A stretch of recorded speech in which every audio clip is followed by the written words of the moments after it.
जय जय राम कृष्ण हरी.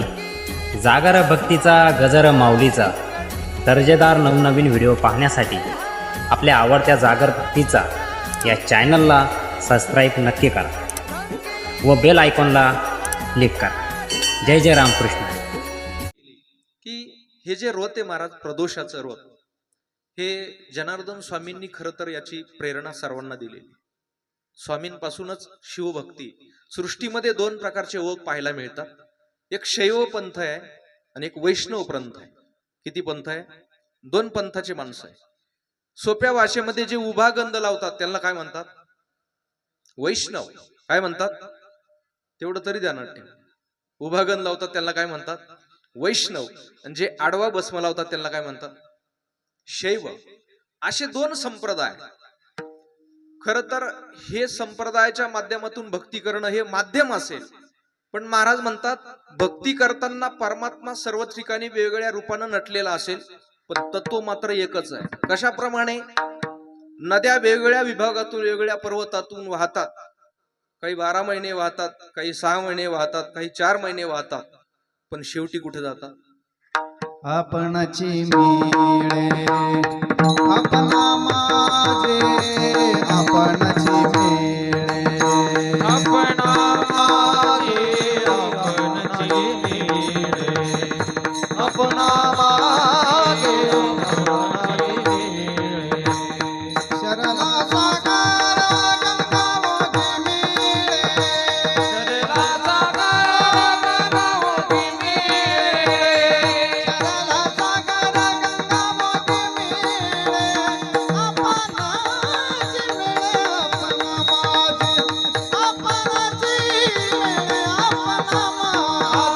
शरणा सागर गंगावती मिळे आपणाची मिळे आपणा माझे आपणाची मिळे आपणा माझे शरणा सागर गंगावती मिळे आपणाची मिळे आपणा माझे आपणाची मिळे आपणा माझे. सर्व नद्या कुठेही वाहून आल्या तरी शेवटी कुठे जातात? समुद्राला जातात. तसं पंथ वगैरे संप्रदाय हे माध्यम आहे, पण शेवटी भगवंताशी एकरूप होणं हे जीवनाचं अंतिम साध्य. या माध्यमातून शैव संप्रदाय, पण वारकरी संप्रदायाने मात्र याचा भेद मानलेला नाही. वारकरी संप्रदायाने या दोन्ही गोष्टीचा आणि समन्वय साधून तुकाराम महाराज असे एक संत होऊन गेले महाराज. हरी हरा भेद नाही नका करू वाद, एक एकाचे हृदयी गोडी साखरेच्या ठाई.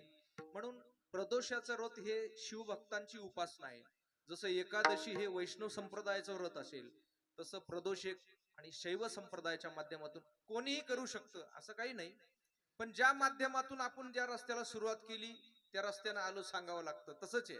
कोणी शैव पंथानं येईल, कोणी वैष्णव पंथानं येईल, पण याच्यामध्ये संप्रदायानं मात्र भेद केलेला नाही. विठाला विठाला विठाला कुठल्या का वयना अंगानं, पण माणूस फक्त योग्य रस्त्याला लागला पाहिजे. तुमच्या लक्षात आलं ना? माणसाच्या जीवनामध्ये माणूस धर्माला तरी जोडला पाहिजे, माणूस विचाराला तरी जोडला पाहिजे, माणूस आपल्या जीवनामध्ये एखाद्या प्रवाहाला तरी जोडला पाहिजे. माणूस आपल्या जीवनात कशाला जोडला नसेल तर निदान तो भक्तीला तरी जोडला पाहिजे. पण कुठल्याही माध्यमानं तो कुठं काय झाला पाहिजे? जोडला गेला पाहिजे. मग तुम्ही शास्त्री महाराज असे, पांडुरंग शास्त्री, आठवले दादा, त्यांच्या जययोगेश्वर आणि संप्रदायाच्या माध्यमातून तुम्ही श्रीमद भगवद्गीतेला तरी जोडले पाहिजे. आणि दादांचे एवढे उपकार आहे महाराज, की आज प्रत्येक जनमानसामध्ये जाऊन भाकरी थापणाऱ्या, शेण गोवऱ्या थापणाऱ्या बाया आज गीतेचे श्लोक म्हणायला लागल्या. ही सगळी कृपा पांडुरंग शास्त्रींची प्रत्येक पर्यंत जाऊन पोहोचली. कुठलीही गोष्ट सामान्य माणसं बदल करण्यासाठी कोणाचं पण काम नाही महाराज. आपल्या घरातली 4 माणसं बदलून पहा, तुम्हाला बदलवता येतात. 4 माणसं घरात असतील तर 4 आणि पंथाचे असतात, 4 विचाराचे असतात, 4 पक्षाचे असतात. पण सगळ्या माणसांना एक विचार दृढ करणं ही सामान्य गोष्ट नाही. मला सांगितलंय कार्यकर्त्यांनी, आज अनेक प्रतिष्ठित मंडळी या कार्यक्रमासाठी उपस्थित झालेली आहे. आमचे गुणीजन, गायक, वादक, परिसरातील भजनी मंडळ, हार्मोनियम वादक, आपले गावचे कृषी अधिकारी सुद्धा या ठिकाणी उपस्थित आहेत. अनेक प्रतिष्ठित मंडळी या ठिकाणी उपस्थित झाले आहेत. खरं तर माणूस कुठेही असेल, कोणत्या पदावर असेल, प्रतिष्ठित असेल, पण शेवटी आपल्या जीवनाच्या स्वतःच्या समाधानासाठी जीवनात भक्तीला माणूस जोडलेला पाहिजे. मला असं सांगण्यात आलं की अगोदर प्रथमतः स्त्रियांचा याच्यामध्ये फार सिंहाचा वाटा आहे, की अगोदर त्यांनी हे व्रताला जास्त प्रोत्साहन कोणी दिलं? स्त्रियांनी. खरं तर स्त्रिया त्यांचं जीवन संवेदनशील असतं. कुठली गोष्ट सांगितली ना, माणूस म्हणतो हा ठीक आहे करू नंतर, पण बाया लगेच मनावर घेतात. तसंही आपण जर पुराणं बघितली किंवा एखादा इतिहास बघितला तर भारतीय संस्कृतीचा कणाच स्त्रियांवरती अवलंबून आहे. आपली जी संस्कृती टिकून आहे ना महाराज, ही याचा कणा कोण आहे? हिंदू संस्कृतीमध्ये स्त्रियांना नुसती भोगवस्तू मानत नाही, तर तिला जगदंबेचं स्वरूप मानतात. कोणाचं स्वरूप मानतात? जगदंबेचं स्वरूप मानतात. आजही आपण कन्या पूजन केलं जातं, कन्या भोजन दिलं जातं, कारण ती जगदंबेचं स्वरूप आहे. ती ज्ञान ज्ञान द्यायला लागली तर सरस्वती आहे, धन द्यायला लागली तर महालक्ष्मी आहे. आणि तिला जर तुम्ही छेडछाड करण्याचा प्रयत्न केला तर मग ते तुम्हाला स्वरूप माहिती ना, त्रिशूळ हातात घेतलेलं जगदंबेचं स्वरूप आहे. सगळे रूप तिच्यामध्ये दडलेले आहे. पण महाराज म्हणतात त्यांच्याकडून सगळे माणसं बदल झाली. काय घरामध्ये नुसता माणूस बदलला तर कुटुंब बदलत नाही, पण स्त्री जर बदलली विचाराने तर अख्ख्या कुटुंबावर त्याचा काय होतो? परिणाम झाल्याशिवाय. आणि असाच परिणाम हळूहळू घडत राहतो. संस्कृती टिकवण्यामागे खरा श्रेष्ठ वाटा कोणाचा असेल प्रत्येक घराघरामध्ये, तर तो स्त्रियांचा आहे. आणि या माध्यमातून त्यांनी प्रत्येक गोष्टीला प्रोत्साहन दिलं आणि हळूहळू वर्ष पूर्ण होऊन गेलं. आज वर्षपूर्तीपर्यंत हा कार्यक्रम आणि या ठिकाणी संपन्न होतोय. मी हा विचार मांडत होतो की प्रदोष हे व्रत एकादशी सारखंच पवित्र व्रत आहे. मग रविवारी जर ते एकादशीचं व्रत घडलं तर महाराज म्हणतात तुम्हाला निरोगी आयुष्य, निरोगी जीवन प्राप्त होत. आणि आजचा ते 3 प्रदोष सांगितलेले जनार्दन स्वामींच्याच एका आश्रमातून मला एक मासिक मिळालं आणि त्याच्यामध्ये त्यांनी उल्लेख केला आहे. एक शनी प्रदोष आहे, एक भौम प्रदोष आहे आणि एक सोम प्रदोष आहे. तर हे 3 पर्वकाळ त्याच्यात विशेष मानलेले. तसे अनेक पर्वकाळ येत असतात. खरं तर महिन्याला येणारा पर्वकाळ म्हणजे एकादशीचा 15 दिवसाचा पर्वकाळ आहे, पौर्णिमेचा पर्वकाळ आहे, अमावस्येचा पर्वकाळ आहे आणि प्रदोषाचा पर्वकाळ. हे किती दिवसाने येतात? महिन्यातून 15 दिवसातून असे हे पर्वकाळ येत असतात. प्रत्येक कॅलेंडर वरती शिवरात्र सुद्धा येते महिन्यात, असं बारीक नाव असतं लिहिलेलं. तुम्हाला फक्त मोठीच माहिती वैशाख महिन्यात, पण प्रत्येक महिन्याला सुद्धा काय राहते? एक शिवरात्रीचा पर्वकाळ आहे. हे महिन्याला येणारे पर्वकाळ आहे. 3 वर्षाने एक पर्वकाळ येत असतो. आता आहे पुढे 27 सिंहस्थ कुंभ पर्वणी ही 12 वर्षाने येतात. आणि कपिला षष्ठीचा योग 65 वर्षाने. किती वर्षाने? हा 60 वर्षाने 65 वर्षाने कपिला षष्ठीचा योग येतो. आता जर येऊन गेला असेल तर आता काय अपेक्षा करू नका, कारण आपली व्हॅलिडिटीच तेवढी नाही. असे अनेक पर्वकाळ असतील, पण आमचे संप्रदायातले संत सांगतात की नामस्मरण करत असेल तर प्रत्येक क्षण तुमच्यासाठी पर्वकाळ.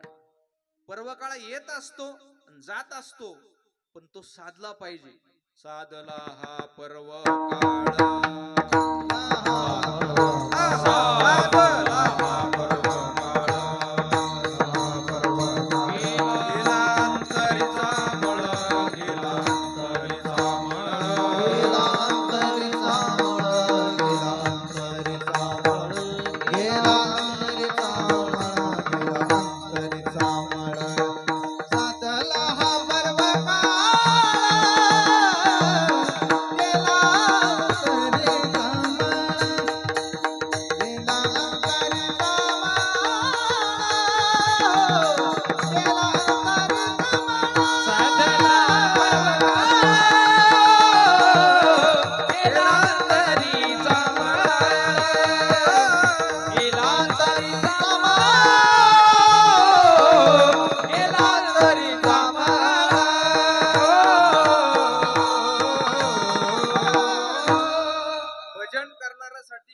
पर्वकाळाची वाट पाहायचं काम नाही. तुका म्हणे हरीच्या दासा, शुभ काळ दाही दिशा. पर्वकाळ रोजच येईल आणि येईल तो साधता आला पाहिजे. पण महाराज म्हणतात 15 दिवसातून महिन्यातून येणारा हा प्रदोषचा पर्वकाळ. मग रविवारी जर प्रदोष घडला असेल तर मी सांगितलं शरीर निरोगी राहत. आणि आजचा कोणता वार आहे? हा, आता लोकांना ऋतू तर विसरलेच आता, पण वार सुद्धा विसरायला लागले असं वाटायला. हो, काही लोक म्हटले आता हिवाळा का ड्रॉप होतो, डायरेक्ट पावसाळ्यात पुढे टेकून जातात. पण आजचा सोमवार रविवारचं जर रोज घडलं आणि प्रदोषाचं, तर निरोगी शरीर राहतं. सोमवारचं रोज घडलं तर तुमच्या मनातील इच्छा पूर्ण होतात. आणि तो आजचा पर्व काळ आलेला आहे सोमप्रदोष. कोणता प्रदोष आज? सोमप्रदोष. काय महाराज, व्रत नियम, काही माणसांना जर म्हणजे असे उपवास वगैरे या सगळ्या गोष्टी व्रत वैकल्य जर सांगितलं ना, प्रतिकूलता असेल तेव्हा लोकांना वाटायचं बाबा उपवास आला. पण आता प्रतिकूलता आहे का उपवासाची? पूर्वीच्या काळामध्ये एकादशी आली बा, मग ते उपवास करावा लागेल असं वाटायचं. पण आता छोटे छोटे पोरं म्हणतात एकादश कधी? कारण व्हरायटीच तेवढी राहते एकादशी. काही ध्यानंतर राहत नाही एकादशी आपली, इतका माल बनवला असतो. उपवास म्हणजे काय? त्याला म्हणतात यम नियम. हे जे सांगितले काय, जसे एखाद्या सुंदर रस्त्याला आणि काय टाकलेले असतात, डिवायडर म्हणा किंवा गतिरोधक असतात, तसे मानवी जीवनामध्ये हे व्रत वैकल्य कशासाठी दिलेले असतील तर मनुष्य जीवन हे नीतीनं धरून जीवनाचा यशस्वी प्रवास व्हावा म्हणून माणसाच्या जीवनात हे नियम दिलेले आहेत, व्रत दिलेले आहेत. एरवी रोज आपण किती वेळेत जेवण करतो, काही खातो, पण उपवास असेल त्या दिवशी आपल्या जीवनाला काय राहतं? ब्रेक लागलेलं असतं. आज उपवास आहे बरं का, ध्यानात ठेवा, असं सांगितलं जातं. एरवी एकादशीचा उपवास हा दशमी एकादशी द्वादशीला सोडला जातो, पण प्रदोषचा जो उपवास आहे तो दिवसभर करायचा असतो. कसं, प्रदोषचा जो काळ दिलेला आहे ना, तो बाबाजींनी असं म्हटलेलं आहे की सूर्यास्ताच्या 1-1.5 तास आधी, सूर्यास्ताच्या 1-1.5 तास नंतर, हा कोणता काळ सांगितला? प्रदोषाचा काळ सांगितला. त्या काळामध्ये तो केला जातो आणि त्या काळात आपण वर्षभर तो संपन्न केलेला. मग या माध्यमातून हा प्रदोषच्या काळात दिवसभर उपवास केला जातो. आता कोण कसं करतं त्याच्यावरती अवलंबून आहे. तुम्ही किती कडक करता तसं तुम्हाला त्याचं फळ प्राप्त होणार आहे. मग हा दिवसभर करून संध्याकाळी उपवास काय केला जातो? सोडला जातो. पण दिवसभर त्याचं आणि नियम पालन केले पाहिजे. उपवास म्हणजे काय महाराज? काही माणसं आहे ना मौन धरतात. काय धरतात? मौन धरतात. आता मौन धरतात पण मनातून कुठं कुठं हिंडून येतात ते नाही सांगता येणार. तुकाराम महाराज म्हणतात, काय करावे ते मौन, दाही दिशा हिंडे मन. मौन म्हणजे नुसतं बोलणं बंद करणं एवढंच मौन आहे का महाराज? सगळ्या गोष्टीतच मौन म्हणजे ज्ञानदेवा मौन, जपमाळ अंतरी धरोनी श्रीहरी जपे सदा. श्रीहरी जपे सदा. धरोनी श्रीहरी जपे सदा. ज्ञानदेव मौन, जपमाळ अंतरी धरोनी श्रीहरी जपे सदा. धरोनी श्रीहरी. ज्ञानदेव मौन, जपमाळ अंतरी धरोनी श्रीहरी जपे सदा. जपे सदा. जपे सदा. आपण पुराणं जर बघितली सगळी तर त्याच्यामध्ये विष्णूचे भक्त कमी आहे, शिवजींचे भक्त जास्त आहे. त्याचं कारणच आहे की विष्णूची भक्ती करणाऱ्याला विष्णू प्रसन्न होत नाही तोपर्यंत कुठलंच फळ मिळत नाही, भक्ती करत राहावं लागते. पण शिवजींचं तसं नाही. एखादा विद्यार्थी सकाळपासून हजारे वर्गात, मग त्याला पण तेच दिल्या जातं, आणि एखादा शेवटच्या तासाला आला त्याला पण तेच दिल्या जातं. ही शैव संप्रदाय. कमी कष्ट केले तर फळ मात्र काय होतं? सगळ्यांना सारखं दिलं जातं. म्हणून जेवढे आसुरी विचाराचे जे लोक आहेत त्यांनी विष्णूची भक्ती नाही केली. कोणाची भक्ती केली?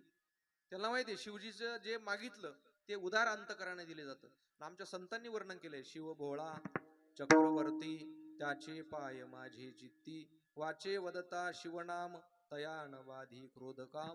महाराज म्हणतात आपल्या जीवनातल्या दुःखाची निवृत्ती व्हावी आणि आपल्या सुखाची प्राप्ती व्हावी या माध्यमातून भक्तीचा आश्रय गरजेचा आहे. विठाला विठाला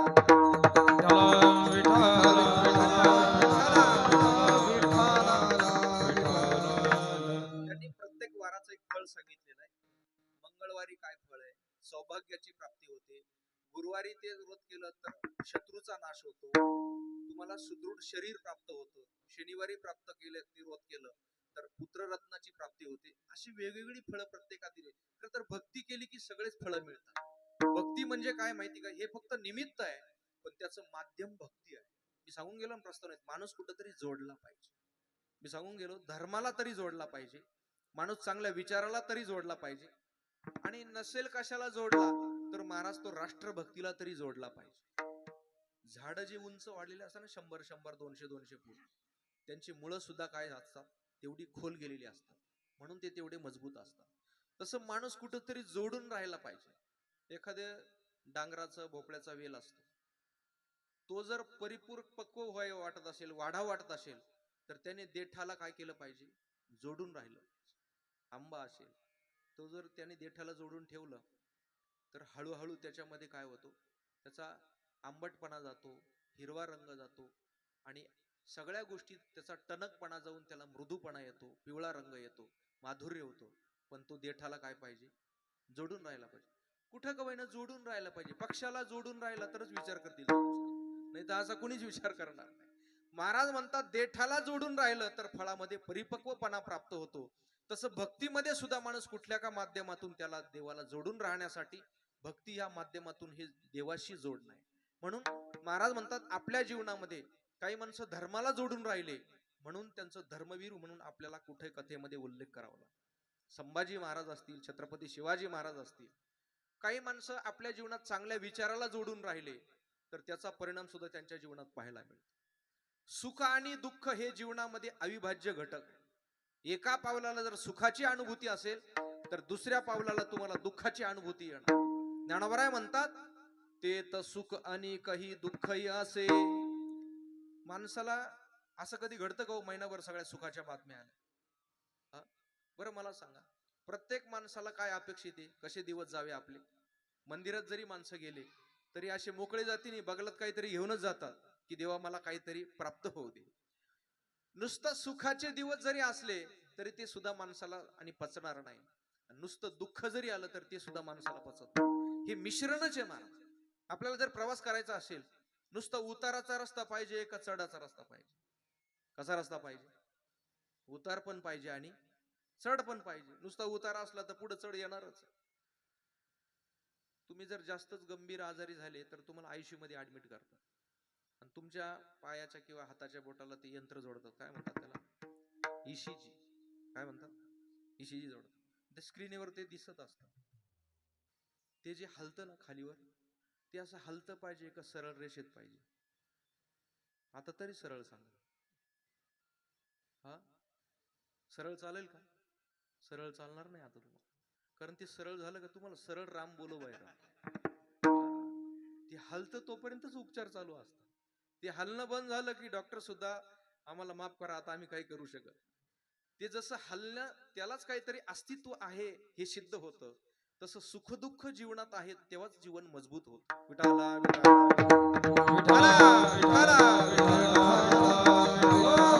सुखाचा भोग असेल किंवा दुःखाचा भोग जीवनामध्ये भोगूनच संपावा लागतो. सुख दुःख जीवन भोग भावे, सुख दुःख जीवन भोग भावे, सुख दुःख जीवन भोग भावे, सुख दुःख जीवन. कामने एका देहाचे अवयव,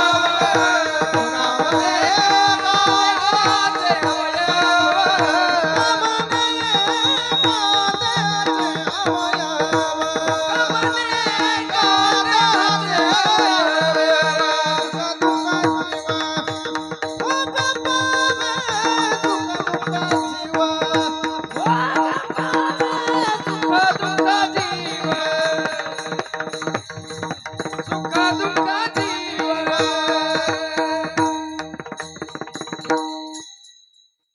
कभी सुख है कभी दुख है,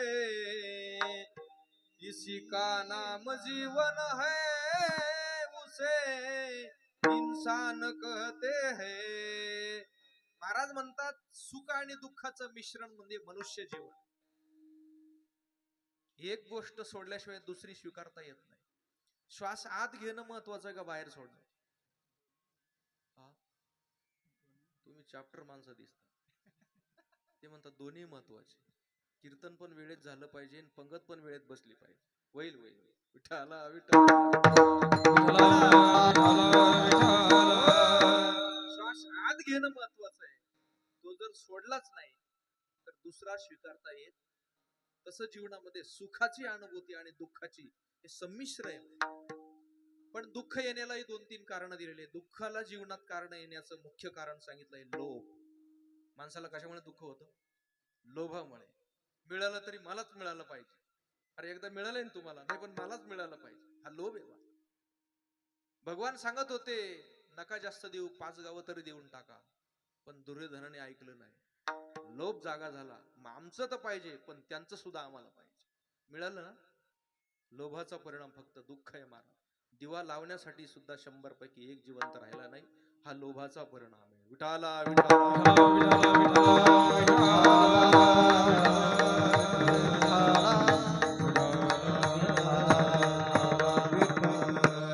तुका म्हणे तेने दुःखी होती. तुका म्हणे तेने दुःखी होती लोभी कानसा हे देवाचे करणे.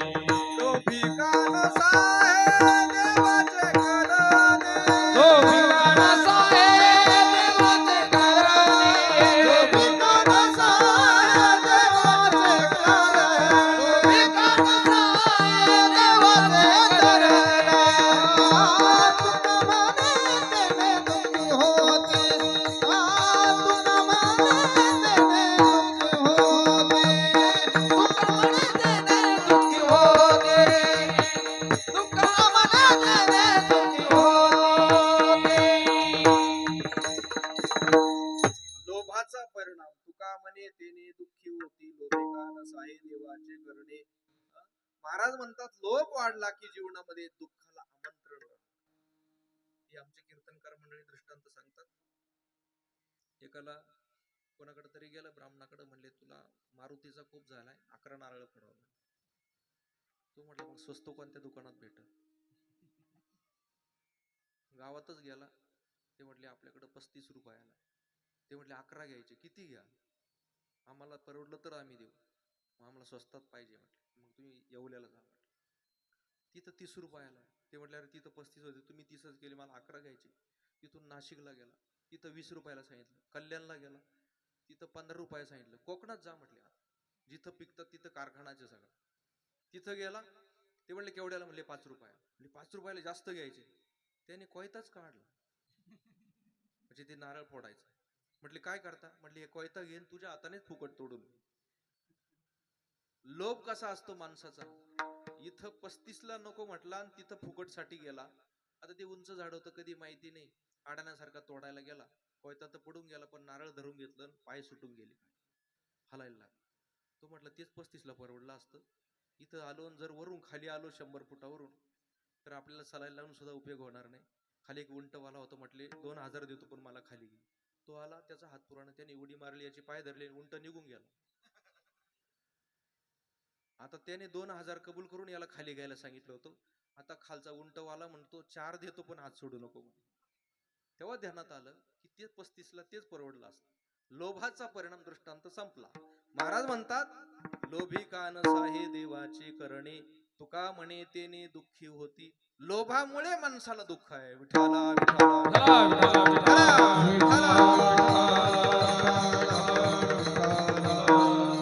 असंबद्ध लोकांची संगती घडली की महाराज म्हणतात जीवनामध्ये दुःखाला आरंभ. बावळट लोक भेटणं हे त्यांचं नाही, आपलं पाप राहतं. शास्त्री महाराज सांगायचे येडी लोक भेटली की त्यांचं नाही, आपलंच पाप उदयाला आलं. तेव्हाच येडे लोकांचा संबंध येतो. म्हणून विचार सारखे असतील, त्यांना सांगितलं भजन करा की ते सगळे विठ्ठल विठ्ठल म्हणतात. पण एखादं वेगळ्या संस्काराचं असलं, त्याला जर वर हात करा सांगितलं, ते खाली हात करताना वर पाहत, त्याला समजत नाही ना महाराज. सोहळ्यामध्ये एवढे हजारो लोक राहतात, जर चोपदाराने आवाज दिला तर सगळे माणसं स्थिर राहतात. का? एका विचाराची माणसं. पण विभिन्न विचाराची माणसं आली की एकाचे उत्तर एका नाही. तुकाराम महाराजांनी दृष्टांत दिला. कानडीने केला मराठा भ्राता, असं विद्यापीठ होतं. तुकाराम महाराजांनी दृष्टांत दिला. त्या विद्यापीठामध्ये वेगवेगळ्या राज्यातले मंडळी अभ्यासाला पोरं आलेले होते, मुलं मुली. मग वेगवेगळ्या राज्यातली मुलं एकत्र आल्यामुळे आपल्या देशामध्ये 2-3 असे आणि इतिहासामध्ये विद्यापीठं होते. तिथं जर विद्यार्थी शिकला तर त्याला कुठेही आणि मान्यता राहायची. कोणते विद्यापीठ होतं माहिती ना? तुम्ही वाचलं असेल वाङ्मय तर लक्षात येईल. नालंदा होतं एक. काय नाव होतं त्याचं? नालंदा, तक्षशिला. आणि अजून एक आहे, तुम्हाला आठवलं तर मला सांगा. आता एकाचं त्यांनी काम करायला घेतलंय शासनाने. त्या विद्यापीठामध्ये परदेशात जरी शिकून मुलगा गेला तर त्याला प्राधान्य दिलं जायचं. सर्जरी या सगळ्या गोष्टी त्याच्यामध्ये केल्या जायच्या असे विद्यापीठ होते. पण इस्लामी राजवटीमध्ये ते मात्र सगळे नेस्त नाबूद करण्यात आले. विठाला त्या विद्यापीठामध्ये महाराष्ट्राचा पण एक मुलगा होता, कर्नाटकची एक मुलगी तिथं शिकण्यासाठी आली होती.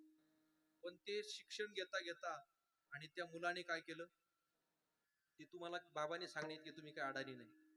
त्याने ती मुलगी हळूहळू बोला पटवली. काय केली? पटवली. आणि त्या बाबतीत महाराष्ट्राचा कोणी हातच धरायचा नाही. हो. मग घाई कोणी विरोध करेल त्यांनी लग्न सुद्धा करून टाकलं. तुकाराम महाराजांचं दृष्टांत आहे, पण थोडा तुम्हाला कलर मारून देतो म्हणजे लक्षात येईल. मग घाई लग्न केलं. मग ते मित्रांना कळलं का रे बाबा तू लग्न केलं आम्हाला सांगितलं नाही काही नाही. म्हटले मग काय म्हणायचं? म्हणले पार्टी पाहिजे. मग काय कुठं कुठल्या हॉटेलला जायचं? म्हणजे हॉटेलला नाही घरीच. ती नवीन वहिनी आणली तिला काय येतं आम्हाला कळालं पाहिजे. मग काय स्वयंपाक करायचा? मग ते म्हटले हे बनवा ते बनवा ते बनवा. असं करता करता मग निर्णय झाला कढी भजे बनवायचे. काय बनवायचे? कढी भजे. आता तिला सांगितलं स्वयंपाकाला अशा अशा पद्धतीने तिने स्वयंपाक तयार केला. पण तिने ते सगळा शृंगार केला होता. कढी पण चांगली तयार केली, दही मुरजवलं, सुंदर कढी तयार केली, स्वयंपाक झाला, पाहुणे पण आले. पण ते कढीच्या त्या भांड्यामध्ये तिच्या नाकातला मोती पडून गेला. ते पाहुणे आले, आता वाढायची तयारी करायची, सगळे माणसाचं स्वागत करत होता तो. पण तिला वाटलं याच्या जर हात घातला तर एक पाहुणा जेवायचा नाही, तसेच उपाशी निघून जाईल. काय बावळट बाई, कढीत हात घातला म्हणजे. मग काय करावा? पण ती कुठल्या भाषेतली होती? कर्नाटक मधली होती. आता आपल्याकडे मोतीला मोती म्हणतात, पण कर्नाटक मध्ये मोतीला काय म्हणतात? मुत्तू. काय म्हणतात? आता तुम्हाला समजलं असेल, नसेल तर मला याच्यापेक्षा खाली नाही येता येणार. तिला सांगायचं होतं याच्यामध्ये काय पडला. ते पाहुणे आले, तो राम राम श्याम श्याम, ते विचारायचे कस काय पाणी पाऊस. तेवढ्यात ती आली, हो कढी मुत्तू. तो म्हटलं काय येड्याची गाठ पडली हो. म्हटले हे सगळे पहिल्यांदाच पाहुणे आले आणि आपण काय सांगायचे ते म्हणशील बाहेरून माल आणला नाका फसला. म्हटले आता त्यांनी लक्ष दिलं नाही तर पाहुण्यांशी बोलण्यात गप्पामध्ये रमलेला आहे. तेवढ्यात परत दुसऱ्यांदा आली कढी मुत्तू. तिला सांगायचं होतं कढीत मोती पडला, पण तिची भाषा याला काय समजत. तो म्हटला आपल्याला आता पूर्ण एक सुद्धा पाहुणा जेवायचा नाही असंच आणि परिस्थिती निर्माण झाली. पण तिसऱ्यांदा जेव्हा आली ती कढी मुत्तू म्हटल्यानंतर म्हटलं बाहेर जाऊन तर पड, कारण त्याला भाषाच कळत. कानडीने केला मराठा भ्रतार, एकाचे उत्तर एकाचे उत्तर कानडीने केला मराठा भ्रातर, एकाचे उत्तर एकाचे उत्तर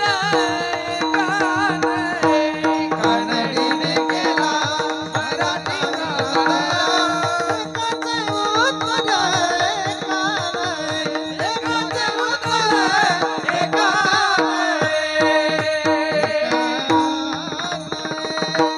दुःख जीवनात येतं. याचं कारणच आहे की असंबद्ध लोकांचा संबंध आहे. तिसरी गोष्ट सांगितली, पोपटपंची माणसांची संगती घडली की तुम्ही काही लोकांना ना, जे लोक तोंडावर खूप स्तुती करतात ते फार आवडतं. पण एक लक्षात ठेवा, काही माणसांना स्टेटस ठेवतात, कोणाचं पण ठेवा, पण ज्यांचं कोणाचंही ठेवा, आम्हाला काही त्याचं दुमत नाही.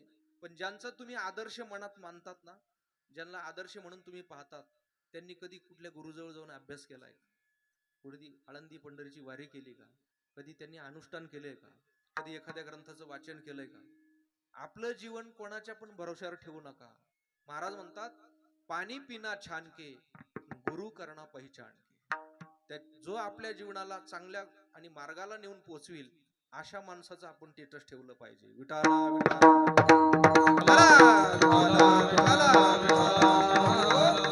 दुःखाचे 3 कारण सांगितले शास्त्राने, तसे सुखाचे पण 3 कारण सांगितले. आपल्या जीवनात जर स्वधर्माचं आचरण घडलं, हे रोध करणं म्हणजे स्वधर्माचंच एक आचरण आहे. आज लोकांची परिस्थिती अशी आहे की माणसाला सुख पाहिजे पण नियम कुठलाच नाही पाहिजे, असं सुख पाहिजे. त्यांना नियम वगैरे चालत नाही महाराज, कुठलाच नियम नको, असाच बाबा पाहिजे की आम्हाला नियम सांगू नका पण सुख पाहिजे. म्हणजे हे बोलणं कसं आहे माहिती का, मला नाशिकला जायचंय पण मी ड्रायव्हिंगचे कुठले नियम पाळणार, मग तू डायरेक्ट कुठं पोचशील, सरकारी दवाखान्यात, दुसरीकडे पोहोचायचंच नाही. जे नियम आहे ते आपला प्रवास सुखाचा होण्यासाठी आहे. तसं आपल्या जीवनामध्ये सुद्धा स्वधर्माचं जे आचरण आहे ना, एक बटन जर यांनी ऑपरेटरनी बंद केलं तर इथं अंधार यायला किती वेळ लागेल, त्याच क्षणाला अंधार येईल लाईट बंद केल्याबरोबर. तसं ज्ञानोबा म्हणतात तुमच्या जीवनातलं धर्माचं आचरण गेलं की त्याच क्षणाला तुमच्या जीवनात दुःख येईल. तैसा स्वधर्म जरी लोपला तरी सर्व सुखाचा थारा मोडला, दीपा सवे हरपला प्रकाश उजाय. महाराज म्हणतात आपल्या जीवनातला धर्म गेला की आपल्या जीवनातलं सुख निघून जातं. ज्ञानोबरांनी आणखी एका ठिकाणी वर्णन केलंय. काय ज्ञानोबराय म्हणतात, विधी निषेध पाळी मग सुखे तुझ सरळी दिधली आहे. हे जी विधी करायला सांगितली ना बाबाजींनी आपल्याला, ह्या विधीचा परिणाम माणसाच्या इंद्रियावर संयम मिळवता येतो. ग्रस्त आश्रम म्हणजे काही सोयीर विषय सेवन करण्याचा परवाना नाही, त्याला सुद्धा एक नियम दिलाय महाराज. त्या नियमात माणूस शास्त्राचं जर जीवन जगला ग्रस्त आश्रमामध्ये, तर तो माणूस ग्रस्ती राहून सुद्धा ब्रह्मचार्याचं पालन करू शकतो. विठाला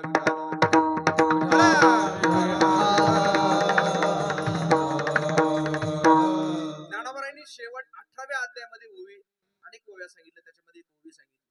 ज्ञानोबराय म्हणतात, चंद्र तेथे चंद्रिका, शंभू तेथे अंबिका, संत तेथे विवेका असणे कीजे, दया तेथे धर्मू, धर्मू तेथे सुखागमू, सुखी पुरुषोत्तमू असे जैसा. जिथं धर्म असेल तिथं माणसाच्या जीवनातलं सुख आहे. सगळी माणसं वर्षभर एकत्रित संघटित राहिली असेल, कारण या व्रताच्या माध्यमातून प्रत्येक माणसाला आपल्या आत्मस्वरूपाची अनुभूती येते आणि माणसाच्या जीवनाला सुखाचा आणि अनुभव येत असतो. सुखाला कारण स्वधर्माचे आचरण. दुसरी गोष्ट, ग्रस्ती जीवनाकडून सगळ्यात मोठी गोष्ट मला आणि सूचना पण करण्यात आली की माणसाकडून अन्नदान घडलं पाहिजे. 4-2 घास आणि एखाद्याच्या मुखात गेले ना, तर काय म्हटलंय, उदक दाने सदा सुखी. तरी माणसाचे सांगून उपयोग व्हायचा. पण त्याने एक जाळं आणलं आणि मासे पकडायला लागला. मासे पकडताना ते एवढं मोठं जाळं त्याला मिळालं धर्मराजाकडून. मग तो जाळं फेकताना धर्मराज की जे, धर्मराज की जे असं म्हणायचा आणि काय करायचा, मासे धरायचा.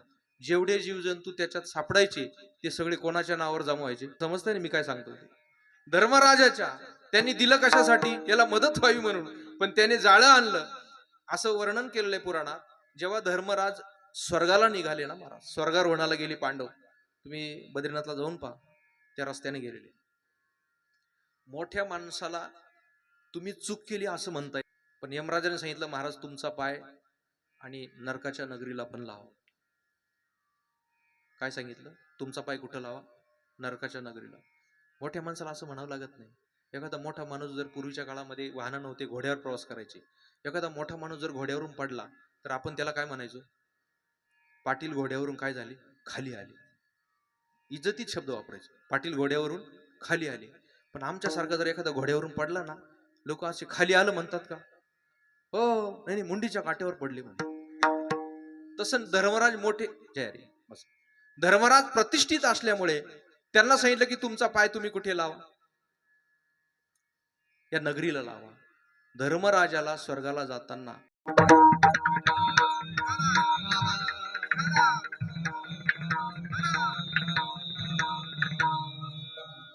पण अन्नदान जर केलं ना महाराज, पोट भरेपर्यंत माणूस तृप्त होईपर्यंत खातो, आणि एकदा त्याचं पोट भरलं की त्याच्या अंतरात्म्यातून असे शब्द येतात की अन्नदाता सुखी असा आशीर्वाद देतो. म्हणून महाराजांनी म्हटलंय, सर्वाभूती द्यावे अन्न, द्रव्य पात्र विचारून. द्रव्य देताना पात्र विचारा तू कशासाठी उपयोग करतो, पण अन्नदान देताना मात्र ज्याला भूक लागली त्याला अन्नदान. हे असं कुठंतरी वाचण्यात आलं माधव महाराज. माणसाने हाताने जर दगड फेकला ना, तो 100-200 फूट लांब जातो. किती लांब जातो, 100-200 फूट लांब जातो. बंदुकीतून सोडलेली गोळी ती 400-500 फुटापर्यंत जाते. तोफेचा गोळा तो मैलापर्यंत जातो. पण एखाद्या भुकेलेला जर तुम्ही भाकरीचा तुकडा दिला ना, तो तुम्हाला स्वर्गाच्या दारापर्यंत घेऊन जातो. म्हणून अन्नदाने सदा सुखी, अन्नदानाने तृप्त होतो जीव, आणि पोट भरलं की माणूस त्याच्यापेक्षा जास्त अपेक्षा करत नाही. म्हणून सगळ्यात श्रेष्ठ दान कोणतं दान असेल तर त्याला अन्नदान म्हटलेलं आहे. आणि या व्रताच्या माध्यमातून खरं तर मी सांगून गेलो प्रस्तावनेमध्ये की सगळे माणसं संघटित राहण्याला कारण भक्ती महाराज. मग ती प्रदोषच्या रूपानं असेल, हरिपाठाच्या असेल, नाही तर कीर्तनाच्या रूपानं असेल, सगळी माणसं संघटित राहावी. कारण प्रत्येक युगाची एक शक्ती सांगितलेली. कृतयुगामध्ये मंत्राची शक्ती असेल किंवा ध्यानाची शक्ती कृतयुगात सांगितली. त्रेतायुगामध्ये मंत्राची शक्ती. दशरथ महाराजांना पुत्र होत नाही, मंत्राने त्यांनी आणि अग्नी नारायण प्रगट झाले आणि त्यांना पायस पात्र दिले, राम लक्ष्मणासारखे सुंदर आणि पुत्र प्राप्त झाले. मंत्राची शक्ती त्रेतायुगात होती आणि युद्धाची शक्ती द्वापार युगात होती. आणि कलियुगामध्ये संघ शक्ती कलयुग आहे. संघटन पाहिजे. काय पाहिजे? कुठल्याही माध्यमातून तुम्ही संघटित असाल तरच तुम्ही सुरक्षित राहाल. विठाला विठाला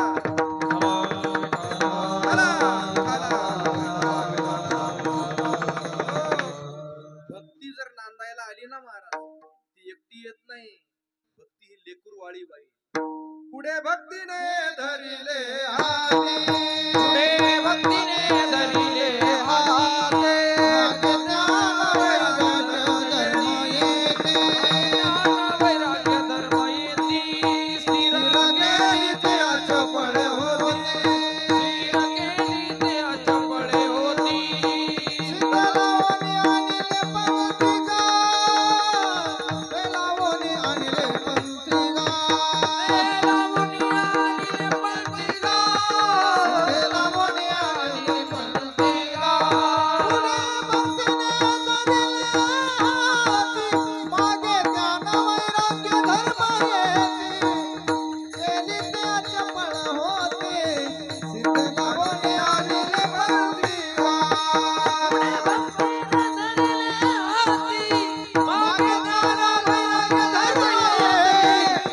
केली ते अचपळ होती, सीतारामाने आणले पंथिका. भक्ती जर आली ना महाराज, प्रदोषच्या रूपाने आपल्या गावात भक्ती आली, ती एकटी नाही आली. पुढे भक्तीने धरिले हाती. कोणकोण तिची मुलं? मागे ज्ञान वैराग्य धर्म येती. जिथं ज्ञान वैराग्य धर्म नांदतो ना महाराज, तिथं सगळा भाग सुजलाम सुफलाम होतो. दोष निवृत्तीचं स्थान म्हणजे भक्ती आहे महाराज. एका सुवासिनीबाईला आमंत्रण सांगितलं, म्हटले 11 वाजता जेवायला या आमच्याकडे. ती दुसरी बाई आमंत्रणच देत होती. तेवढ्यात त्या बाई जिला आमंत्रण दिलं तिचं लहान पोरगं नाचायला लागलं तिकडे. मग भाऊ तू का बरं नाचतो? म्हटले आपल्याला जेवायला आमंत्रण या. तुला नाही म्हटलं, तुझ्या आईला. अरे आईला मिळालं म्हणजे आपण गृहीतच धरलेलं आहे म्हणजे. आपल्याला स्वतंत्र आमंत्रणाची गरज, हो तिला मिळालं आपल्याला मिळून आलं म्हणजे. तसं भक्ती जीवनात आली की ती एकटी येत नाही. ती ज्ञान वैराग्य या सगळ्या गोष्टी धर्माला सुद्धा घेऊन येतात. म्हणून महाराज म्हणतात आपल्या जीवनात कुठल्याही अंगानं भक्ती आली पाहिजे. म्हणून संतांनी सगळे मार्ग सांगितले, पण तुका म्हणे सोपे आहे सर्वाहुनी. सर्व म्हणजे काय? हे ज्ञान मार्ग, कर्म मार्ग, योग मार्ग या सगळ्यापेक्षा सोपं कोणतं आहे? तुका म्हणे सोपे आहे सर्वाहुनी. शहा ना तो धनी घेतो येते. जो शहाणा माणूस आहे ना, तो महाराज म्हणतात इथं येत राहतो. आता माणसं शहाणे आहे का सुशिक्षित आहे? कसे माणसं शहाणे त्याला म्हणतात, कामाचं बोलतात ते शहाणे. सुशिक्षित फक्त फाटे फोडीत राहतात, करायचा काहीच पत्ता राहत. महाराज म्हणतात शहाणा तो धनी घेतो येते. सोपं आहे. ठाईच वैसोनी करा एक चित्त, आवडी अनंत आळवावा. आपल्या जीवनामध्ये अन्नदान घडावं. आणि जेवण करताना एक वाक्य लक्षात ठेवा, शास्त्राने असं वर्णन केलंय की जेवण करताना आपल्या ताटामध्ये काही शिल्लक ठेवू नये. काही लोकांना फार अशी चुकीची सवय लागलेली महाराज. काही माणसं जेवून जातात ना, 1-2 कुत्र्यांचं पोट भरलं एवढं मागं शिल्लक राहत. कोण जेवलं हेच शंका येते माणसं. पण जेवण करताना लक्षात ठेवा, रामायणामधला संदर्भ सांगतो तुम्हाला, बोलू नका महाराज. रामायणामध्ये असं वर्णन आहे, हनुमानजी जेव्हा सीतेचा शोध घेण्यासाठी गेले आणि रावणाच्या किचन मध्ये जेव्हा ते सूक्ष्म रूपाने सगळं पाहत होते, तर रावण नेमका जेवून गेला होता.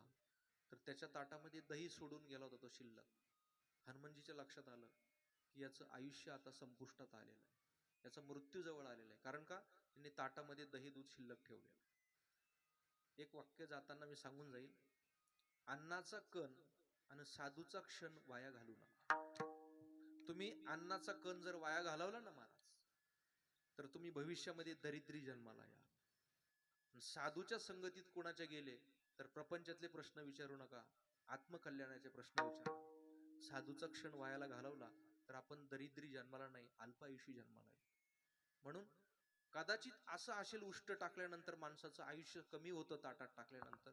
म्हणून आपले पूर्वज, मला असं कधी कधी वाटतं की जुने माणसं जेवण केल्यानंतर असे थोडेफार माणसं पाहायला मिळाली की ते ताटात पाणी टाकून काय करायचे, काही शिल्लक ठेवत. पण हे दरिद्र्याचं लक्षण नाही, हे आपलं आयुष्य वाढवण्याचं लक्षण. अनेक वेगवेगळे नियम सांगितलेले. अन्नपूर्ण माता जर उष्ट टाकलं ना, खरं तर जेवण करताना माणसाने आणि अन्नपूर्ण मातेचं स्मरण केलं पाहिजे. अन्नपूर्णे सदा पूर्णे शंकरे प्राणवल्लभे ज्ञान वैराग्य सिद्ध्यर्थम भिक्षाम देही च पार्वती. अन्नपूर्णा म्हणजे साक्षात पार्वती माता आहे महाराज. अन्न ग्रहण करताना अगोदर आपण देवाला काय दाखवलं पाहिजे, दाखवता का नाही माता माऊल्यानं?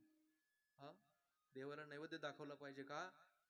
तर आम्ही किलोनं टाकलं पण ते क्विंटलनं पिकून दिलं, म्हणून त्याचं स्मरण म्हणून आपण कृतज्ञता म्हणून त्याला काय दाखवलं पाहिजे. खरं तर देव जेवत नाही हे आपलं भाग्य आहे. जर देव जेवताना देव लोकांनी जर या गल्लीनं पाहिलं दुसऱ्या गल्ली निघून गेले तर आला म्हणजे चला निघून येतो.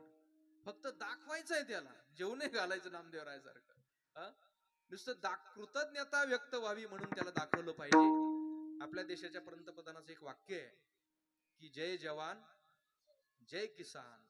आपण सुरक्षित आहोत ना, हे त्या जवानांचे उपकार आहे. आपण पोटभर अन्न खातो ना, हे आपल्या शेतकरी राजाचे उपकार आहे. म्हणून अन्न कधी शिल्लक टाकू नका. विठाला विठाला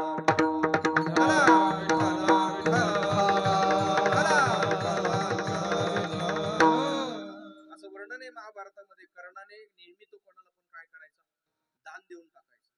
काही भेटलं की लगेच दान देऊन टाकायचं. सुवर्ण दान करायचा, जे असेल ते दान द्यायचं. तो जेव्हा मेला ना महाराज, तेव्हा त्याला स्वर्गात जागा मिळाली, सुवर्णाचं सिंहासन बसण्यासाठी. पण तो म्हटलं मला आता भूक लागली, असं वर्णन आहे पुराणात. त्याला ताटामध्ये घोड्याची लीद आणून दिली. भूक लागल्यावर काय दिली? तो म्हटलं अरे मी मृत्यू लोकातला सर्वात श्रेष्ठ दानवीर आहे. म्हटले आहे ना दानवीर, पण तू येड्यासारखा फक्त सोनच दान केलं म्हणून तुला सुवर्णाचं सिंहासन मिळालं. पण तू कधी कोणाला घासभर अन्नदान केलं नाही, कोणाला तृप्त केलं नाही, म्हणून तुझ्या जीवनामध्ये हा प्रसंग आले. आणि अन्नदान करताना महाराज आपल्याकडे एक पद्धत आहे. श्रीमंत माणूस असेल, पंचपक्वान्न असेल, तरी तो लोकांना जेवताना सांगतो की माझी भाजी भाकरी काय करा, गोड करून घ्या. एवढी विनम्रता पाहिजे. एक गंधमादन नावाचे ऋषी आहे आणि महाभारती युद्धामध्ये भीमाचा फार मोठा वाटा होता. त्या गंधमादन ऋषीकडे घेऊन गेले भगवान कृष्ण, भीमाला घेऊन गेले. ते ऋषी असे होते, त्यांचं डोकं सुवर्णाचं होतं, त्यांचं डोकं वेगळं आणि शरीर सुवर्णाचं. डोकं मात्र त्यांचं कशाचं, डुकराचं बसवलं, शरीर सुवर्ण.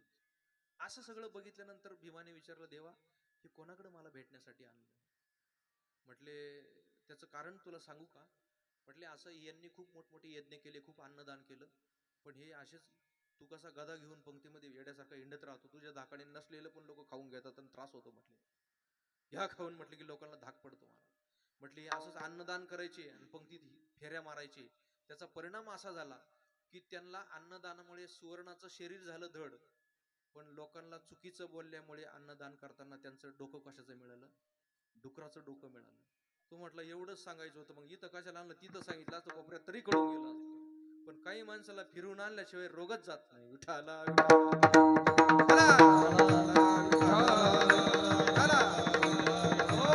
अन्नदाने एक एक शीत खाती कोटी कोटी यज्ञ होते. महाराज म्हणतात एक एक शीत एखाद्याच्या मुखात गेलं की महाराज म्हणतात कोटी यज्ञाचं फळ आपल्याला प्राप्त होतं.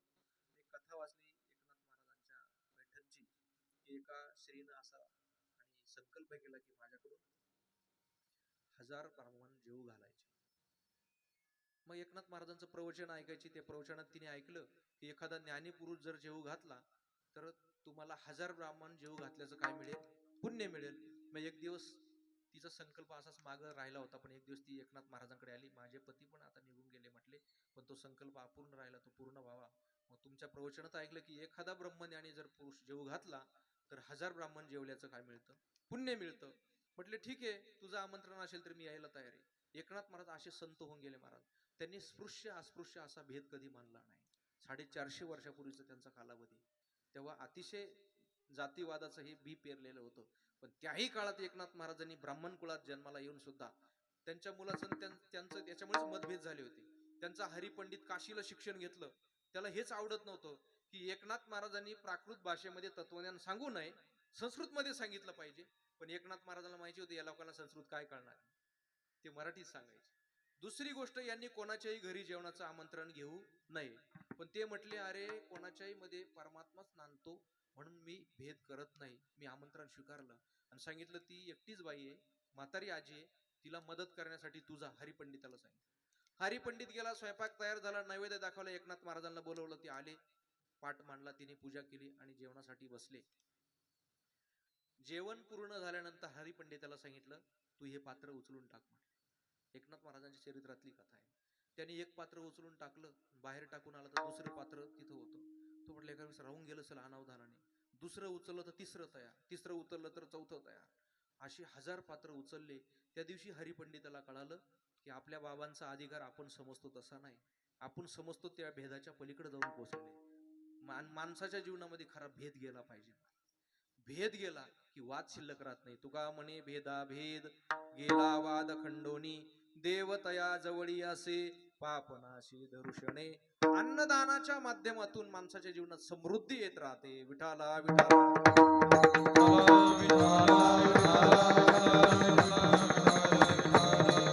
सुखाला जसे दुःखाला 3 कारण सांगितले तसे सुखालाही 3 कारण सांगितले. स्वधर्माचं आचरण असावं, अन्नदान घडावं आणि आपल्या जीवनामध्ये भक्तीचा आश्रय असावा. पण ती भक्ती कशी असावी तर महाराज म्हणतात देवाला आवडणारी असावी. हा विचार पहिल्या चरणात सांगतात. हे चितोर भक्ती आवडती देवा, हे चितोर भक्ती आवडती देवा, हे चितोर भक्ती आवडती देवा, हे चितोर भक्ती आवडती देवा, हे चितोर भक्ती आवडते देवा,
काही लोकांनी तर काय मुंबईला धक्काच लागू दिला नाही.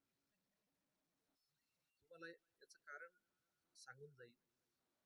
अभंग कळेल, त्याचे मुद्दे कळतील, त्याचा विषय कळेल, हा पुढचा प्रश्न आहे. पण तुमच्या लगेच पदरात पडणारं फळ फक्त भजन आहे. म्हणून ते करायला कोणी आळस करू नका.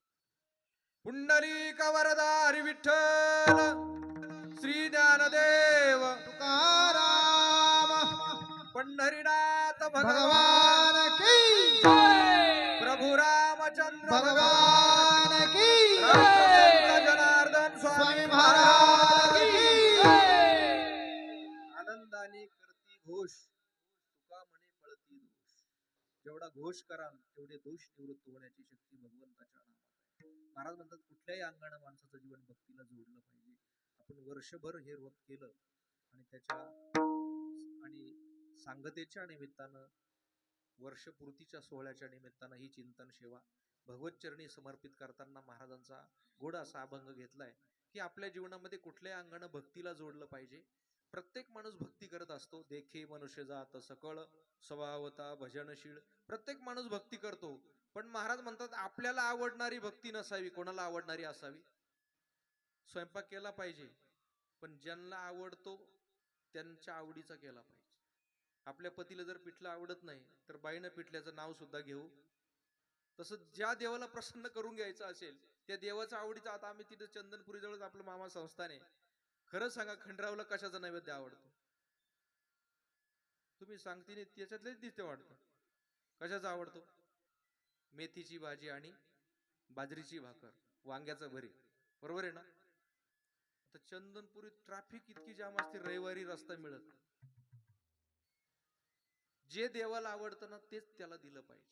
ज्ञानोबराय प्रसन्न करायचे असतील तर ज्ञानोबरायांना पुरणाची पोळी दिली पाहिजे. हो, मुक्ताईला कशाची अपेक्षा केली त्यांनी? पुरणाची पोळी पाहिजे. मग ज्याला प्रसन्न करून घ्यायचंय आपल्याला तशी भक्ती केली पाहिजे.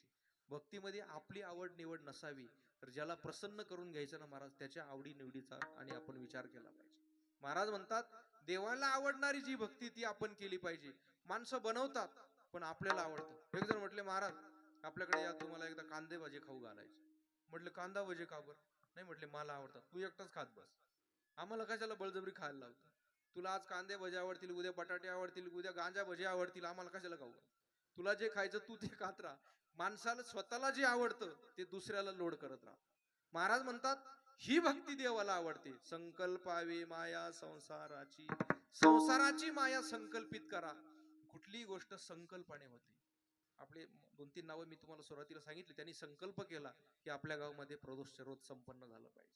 त्यांचा संकल्प सत्य होता. महाराज तुकाराम महाराज म्हणतात तुमचा संकल्प जर सत्य असेल तर तो साकार करण्याची जबाबदारी तुमची नाही, ती देवाची राहते.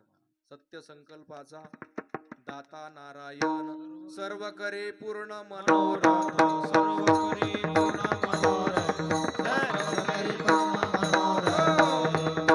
परमात्मा हे सगळे पूर्ण आणि संकल्प करत असतो. तुमचे संकल्प देवाकडे जाणारे असावे, प्रपंचाकडे घेऊन जाणारे नसावे. ते संकल्प देव पूर्ण करतील. ज्यांनी ज्यांनी संकल्प केले असतील त्यांना त्याची अनुभूती येईल. याच्यामध्ये प्रदोषाच्या व्रतामध्ये आणि सोम प्रदोष ज्या दिवशी ज्याला व्रत घडलं सोमवारी, त्याचं असं फल सांगितलेलं आहे की तुमच्या मनातली इच्छा सगळी पूर्ण होत असते. हे सोम प्रदोषाचं फल सांगितलंय. आणि आज योगायोगाने काय सोम प्रदोष आलेला आहे. सोमवारच्या दिवशी प्रदोषाच्या व्रताची सांगता होते. हा पर्वकाळ म्हटला तरी वावगं ठरणार नाही. या माध्यमातून महाराज म्हणतात देवाला आवडणारी भक्ती असावी, आपल्या आवडीची आवड त्या ठिकाणी व्यक्त करू नये. हेची थोर भक्ती, हीच भक्ती देवाला आवडते. संकल्पावी माया संसाराची. मग महाराज राहताना आचारसंहिता कशी असावी भक्ताची, तर परमात्म्याच्या इच्छेनुसार असावी. त्यानं जसं ठेवलं असेल तसं राहता यावं, हे दुसऱ्या चरणात सांगितलं. ठेविले आनंद तैसेची राहावे. ठेविले आनंद तैसेची राहावे. ठेविले आनंद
तैसेची राहावे.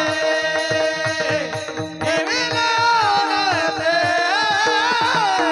तैसेची राहावे.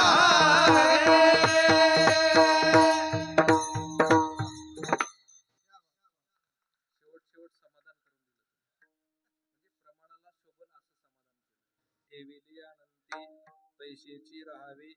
आता हा अभंग जरी काही लोकांच्या पाठ असेल नसेल, पण एवढं प्रमाण पक्क पाठ करून ठेवले. ते काही झालं की ठेविले अनंते, अरे पण ते कुठं ठेवायला सांगितलं एवढं तरी ध्यानात ठेवायचं. महाराज म्हणतात प्रयत्नवादी असावं. संत वाङ्मय काही अडाणी लोकांनी अभ्यास केला नाही, ते म्हटले तुमच्या संतांनी सांगितलं ठेवलं तसंच राहावं, काहीच प्रयत्न करू नये, असा त्याचा अर्थ नाही. संतांचा प्रयत्नवाद असा आहे महाराज, की महाराज म्हणतात की प्रयत्नवादी असं वाङ्मयात पुष्कळ अभंग आहे. ओले मूळ भेदी खडकाचे अंग, अभ्यासाशी सांग कार्यसिद्धी. एखाद्या खडकावरती एखादं आणि पक्षी विष्ठा करतो, तिथं सुद्धा त्या खडकाला भेदन करतात त्या मुळ्या. का? हा प्रयत्नवाद तुकाराम महाराजांचा. आईच्या पोटामध्ये मुलाची केवढी सुरुवातीची अवस्था कशी असते, तुकाराम महाराजांनी प्रयत्नवाद सांगितला. खर तर आईचं उदर म्हणजे काय? महाराज म्हणतात ग्रॅमनं आपण अन्न खातो. 10-20 ग्रॅम जरी एखाद 2 घात जास्त झाला तरी पोटात दुखायला लागतं. एवढीच जागा राहते कमकुवत. पण तुकाराम महाराजांचा प्रयत्नवाद असा आहे, तुकाराम महाराज म्हणतात त्या पोटामध्ये अन्न पण राहतं, त्या पोटामध्ये बाळ सुद्धा हळूहळू हळूहळू काय होतं, त्याला काय अशी मोकळी जागा नाही जाऊन बसलं तिथं, असं थोडंच आहे ते. तुकाराम महाराजांनी हा प्रयत्नवाद सांगितला की ते मूल असं हळू हळू हळू हळू त्याची जागा तयार करतं. तुका म्हणे काहीचा बैसण्याशी ठाव, जठरी बाळावाव एकाएकी. ती काय एकाएकी जागा तयार झाली नाही, हळूहळू हळूहळू त्याने जागा तयार केली. हा तुकाराम महाराजांचा प्रयत्नवाद. महाराज म्हणतात दगड घनाने फुटत नाही, पण पूर्वीच्या काळात मोठा आणि हाकायचे ना, तर त्यांच्या याच्यावरचे थारोळ्याचे दगड आपाप आणि दोराने काय व्हायचे, कापून जायचे. हा तुकाराम महाराजांचा प्रयत्नवाद. महाराज म्हणतात विष खाल्यानंतर माणूस मरतो, पण ते विष खाण्याचा जर अभ्यास केला तर हळूहळू माणूस त्याच्यावर सुद्धा जगू शकतो. हा ज्ञानोबरायांचा प्रयत्न आहे. विष की आहारी पडे समुद्री पायवाट जोडे. समुद्रात माणूस पाय टाकल्यानंतर बुडतो, पण त्याचा अभ्यास केल्यानंतर माणूस त्याच्यावर चालू शकतो. हा संतांचा प्रयत्नवाद आहे. विठाला विठाला हरा विठाला हरा हरा विठाला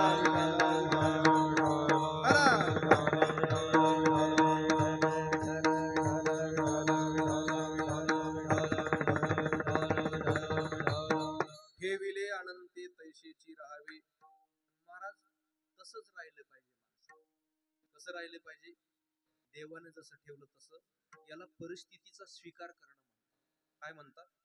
देवानं ठेवलं तसं राहायचं म्हटल्यानंतर परिस्थिती स्वीकारणं म्हणतात. आपण परिस्थिती स्वीकारत नाही, परिस्थिती नाकारतो. संत परिस्थितीत बदल करत नाही, संत सृष्टीत बदल करत नाही, संत तुमच्या पाहण्याच्या दृष्टीत बदल करतात. दृष्टी बदलली की सृष्टी बदलण्याचं काम पडत नाही. माणसं सृष्टीत बदल करण्याचा प्रयत्न करतात. दृष्टी बदला. संत सांगतात परमात्म्याची इच्छा आहे ना, आम्ही तसं राहू. तुका म्हणे ठेवी तैसे आम्ही राहू त्याच्या इच्छे. माणसाला तसं राहायची एकदा सवय लागली, मग कुठली परिस्थिती त्याला आणि त्रास वाटत नाही. पण आपल्याला परिस्थिती, आपले जरी गुडघे दुखतात ना, बसल्याबरोबर सांगून द्यायचं, कीर्तन सुरू झालं तेव्हाच गुडघ्यांना, की आता आपल्याला तास दीड तास काय हालता येणार, मग ते आपोआप शांत राहतात. पण जर ते मधीच चमकायला लागले आणि सारखं मन तिकडे जायला लागलं, तर सारखं ते घड्याळाकडे पाहत, 8 तर वाजून गेले, यांच्या कसं लक्ष देणार, ते कीर्तनाकडे लक्ष लागणार नाही. पण माणसाने आपल्या सगळ्या गोष्टीला परिस्थिती सारखं बनवलं पाहिजे.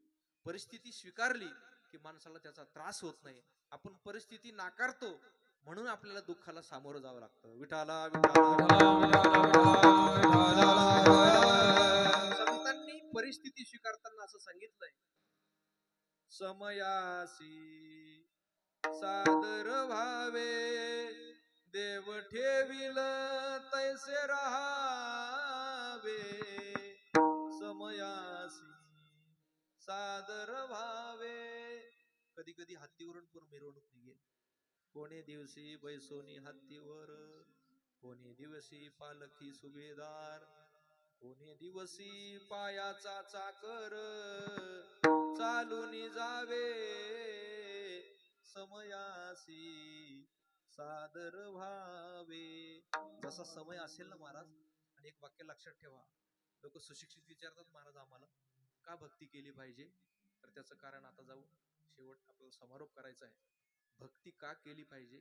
जेव्हा एखादं दुःख येऊन आपल्या अंतःकरणावर आदळेल ना, त्याचा विपरीत परिणाम मनावर होऊ नये म्हणून भक्तीचा आश्रय पाहिजे. नाही तर भक्तीची आवश्यकता काही नाही. मला कोरोनाच्या काळामध्ये जे परमात्मा चिंतन करत राहिले, कुठल्याच उपचाराच्या नादी लागले नाही, ते स्कोर वाढून सुद्धा आउट मध्ये आले. जे पैसे होते ते म्हटले आपण उपचार करू, त्यांच्यावर असे उपचार झाले ते घरी सुद्धा आणले नाही. घरच्यांनी जर सांगितलं ना तुम्हाला स्कोर वाढलेला आहे, तपासलं एकाला आणि स्कोर वाढलाय तुम्हाला, तो पॉझिटिव्ह झाल्याबरोबर घरच्यांनी सांगितलं बाबा तुम्ही त्या लिंबाखाली बसायचे, इकडे येऊ नका नाही तर घर घेऊन बसा. तो म्हातारा म्हणतो अरे मी यांच्यासाठी कोणाचे कणस खुडून आणायचो आणि मला जवळ सुद्धा घेते नाही, जेवण सुद्धा देते नाही, अशा टोकराने जेवण देतात, तो लांब. अहो तो उपचार सगळे होते, खाणं पिणं होतं, पण जवळचे माणसं आज मला किती पारखे झाले. या हायपतीनं म्हातारा 8 दिवसात मरून जातो.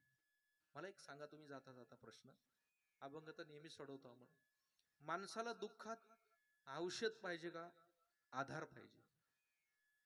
काय भेटलं पाहिजे? हा, काय भेटलं पाहिजे?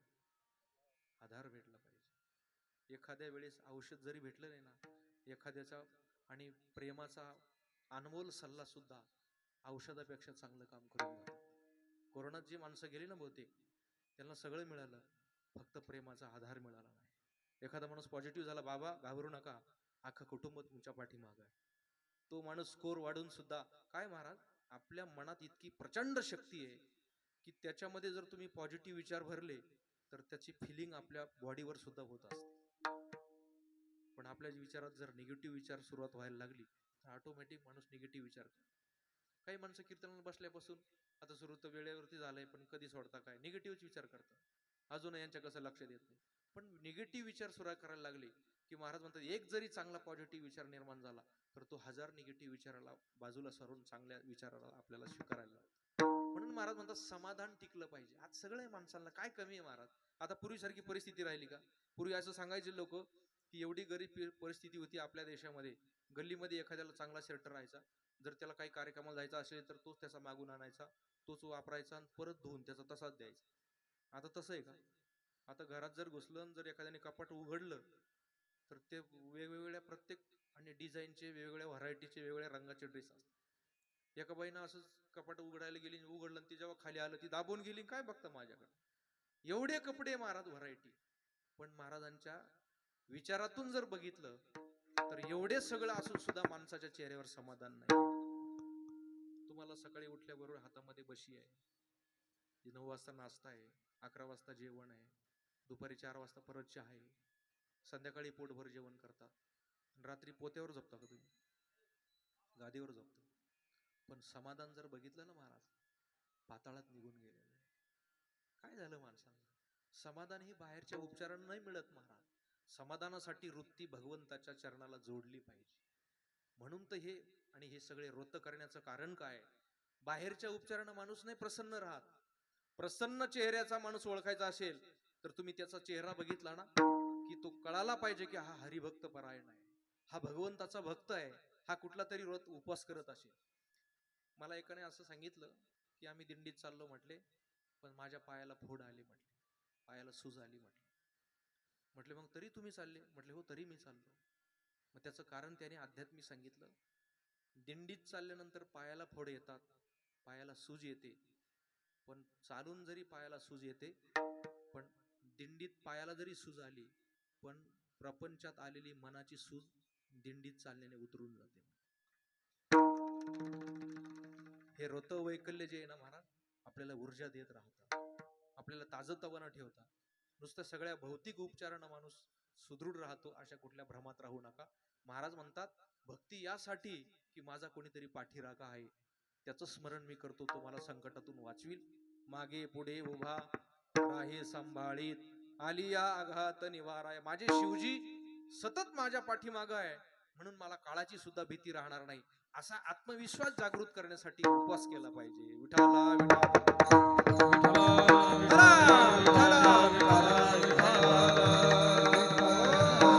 समाधान हे कुठल्याच बाजारातून मिळत नाही. आपल्यावर तर असे दिवस आले, आता वेळ संपली आपली. काही माणसाचे असे चेहरे का ते फोटो काढणारा सांगावं लागतं, थोडे हसारे फोटो तरी चांगले दिसले. काय माणसं जीवन जगत असते. अरे मोकळे मन रसाळवा आणि याची गुणी संपन्न. जेवढा माणूस मन मोकळा राहील ना तेवढा त्याचा चेहरा प्रसन्न असतो. काही माणसांना काहीच नाही, फक्त देवाचं नाम घेतात, कुठलं शास्त्र माहित नाही, पण चेहऱ्यावरती प्रसन्नता येण्यासाठी भगवंताच्या भक्तीला आपलं जीवन जोडलं पाहिजे, तरच समाधान टिकून राहील. महाराज म्हणतात ठेविले अनंते तैसेची राहावे, चित्ती असू द्यावे समाधान. खूप ओढाताण करू नका, वाहिल्या उद्वेग दुःखाची, केवळ भोग नेते फळ संचिताचे. मी सांगून गेलो, जीवनात जे सुखदुःख येतात भोग तो न घडे, संचिता वाचोनी करावे ते मनी समाधान.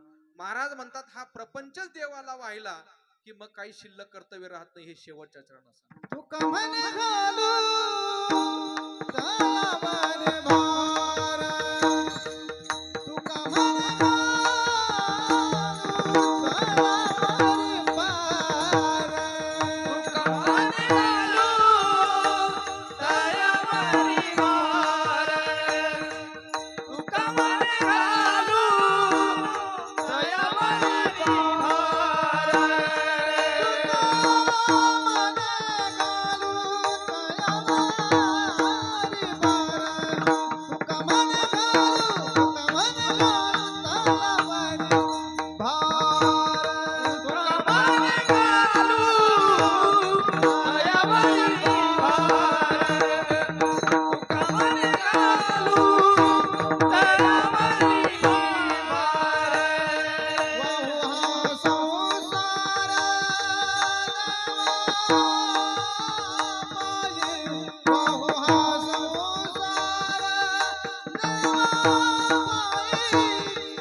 चित्ती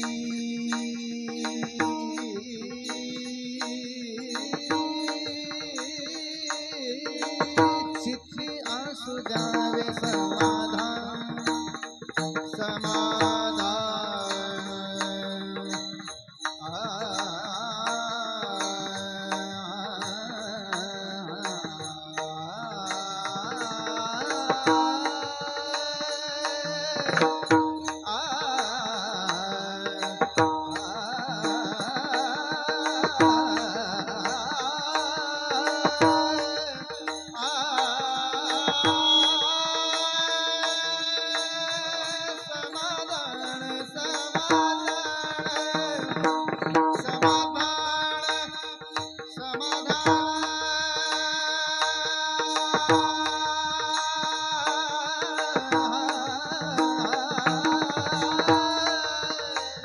समाधान समाधान चित्ते असू द्यावे चित्ते असू द्यावे समाधान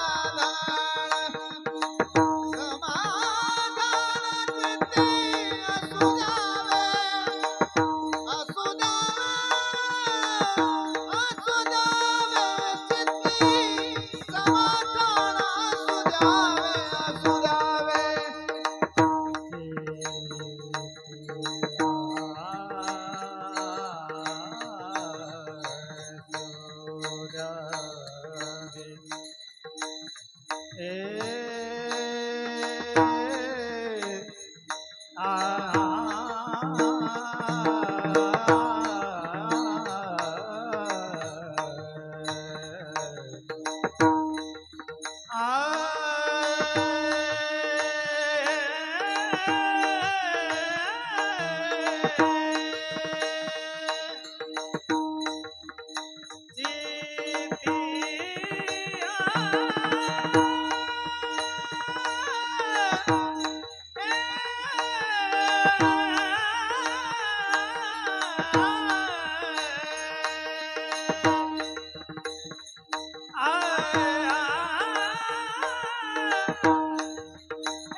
जगद्गुरु तुकोबराय शेवटच्या चरणात तुका म्हणे घालू तयावरी भार वाहू हा संसार देवा पायी आपला संसारच परमात्म्याला समर्पित केला की महाराज म्हणतात वेगळी भक्ती करण्याचं कारण राहत नाही.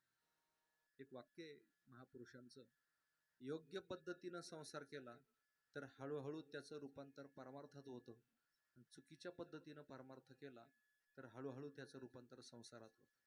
संतांनी योग्य पद्धतीनं संसार केला म्हणून देवाला त्यांच्या घरी येऊन कामं करावी लागली. योग्य रस्ता असावा या माध्यमातून आपण प्रदोषाचं व्रत हे वर्षभर संपन्न केलं. त्याचं आणि पूर्ती सोहळा म्हणून महाराजांच्या शब्दातून सांगावं लागेल, पूर्ण केला पूर्ण केला पूर्ण केला मनोरथ घरा आले घरा आले घरा आले कृपाळू. या वर्षभरातल्या कार्यक्रमामध्ये ज्या ज्या मंडळींनी सहकार्य केलं, अन्नदान केलं, याच्यामध्ये सहभागी झाले, त्या सर्वांसाठी आपण एकदा टाळी वाजवली पाहिजे. आणि खरं तर भक्तीचं माध्यम असेल, पण या माध्यमातून सगळी मंडळी एकत्रित आणि एका धाग्यामध्ये भक्तीच्या ओवण्याचं काम या प्रदोषाच्या माध्यमातून झालेलं आहे. खरं तर एवढं देखणं स्वरूप आणि एखाद्या गावाला प्राप्त व्हावं हे फक्त भक्तीचाच आणि ही किमया आपल्याला पाहायला मिळेल. अशा या सगळ्या एकत्रित आलेल्या मंडळीला, तुमच्या भक्तीला आणि कशाचंही गालबोट लागू नये हीच भगवान शिवजीकडे शुभकामना व्यक्त करतो. उत्तरोत्तर यावंच चंद्र दिवाकर, जोपर्यंत चंद्र सूर्य आहे तोपर्यंत आपला सगळ्यांचा असाच एकोबा टिकून राहावा आणि आपल्याकडून असेच भगवान शिवजींची या व्रताच्या माध्यमातून भक्ती घडावी अशी शुभकामना या चिंतनातून व्यक्त करतो.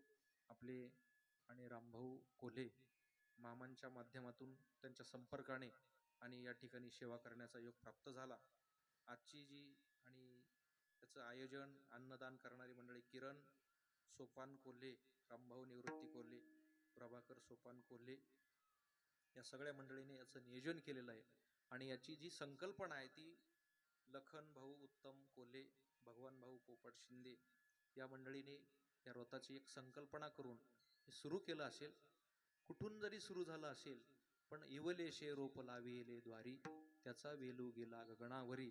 या वृक्षाखाली आज आणि सगळ्या मंडळीने येऊन त्या भक्तीचा आनंद घ्यावा आणि आपलं जीवन भक्ती करत करत अंतःकरण शुद्ध होऊन परमात्म दर्शनाला आपलं जीवन प्राप्त व्हावं अशी शुभकामना या चिंतनातून व्यक्त करतो. आमचे सर्व माधव महाराज असतील, त्यांचे सहकारी मृदंग वादक सर्व आणि परिसरातील भजनी मंडळ ग्रामस्थ सर्वांनी अंतःकरणापासून साथ केली, त्याबद्दल त्यांनाही धन्यवाद. आपण सर्वांनी शांत चित्ताने श्रवण केलं, तुम्हालाही धन्यवाद. या भक्तीचा प्रसाद परमात्म्याने अशीच सदैव आपल्या सर्वांवरती कृपा राहावी, आमच्याकडून अशीच सदैव भक्ती घडावी ही शुभकामना व्यक्त करतो. माझ्या वाणीला विराम. ज्ञानेश्वर माऊली ज्ञानराज माऊली तुकाराम. ज्ञानेश्वर माऊली ज्ञानराज माऊली तुकाराम. ज्ञानेश्वर माऊली ज्ञानराज माऊली तुकाराम. ज्ञानेश्वर माऊली ज्ञानराज माऊली तुकाराम. ज्ञानेश्वर माऊली ज्ञानराज माऊली तुकाराम. ज्ञानेश्वर माऊली ज्ञानराज माऊली ज्ञानेश्वर माऊली ज्ञानराज माऊली तुकाराम. रोहिदास सूर्यबान कोल्हे त्यांनी भास्करगिरी महाराजांना एकदा या ठिकाणी आणलं होतं आणि त्यांनी हे रोध त्यावेळेस त्याचा आणि महिमा आपल्यापर्यंत कीर्तनाच्या भजनाच्या माध्यमातून पोहोचवला.